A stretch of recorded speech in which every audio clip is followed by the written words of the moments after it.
बिस्मिल्लाहिर्रहमानिर्रहीम अल्हम्दुलिल्लाहि वकफ़ा वसलामुन अला इबादिहिल्लज़ीना इस्तफ़ा अम्मा बाद।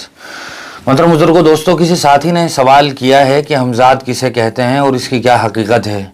चूँकि बहुत सारे लोग भी आपस में बातचीत करते हुए हमज़ाद का तज़किरा करते ही रहते हैं, लिहाजा ये बात जानना बेहद ज़रूरी है।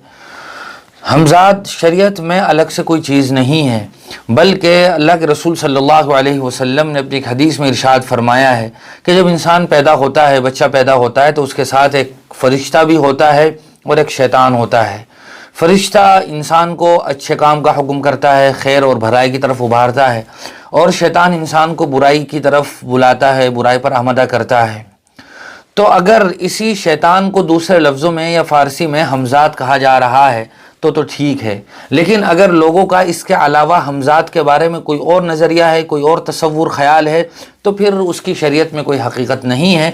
इतनी ही बात सही है जितनी अभी आपके सामने ज़िक्र की गई है।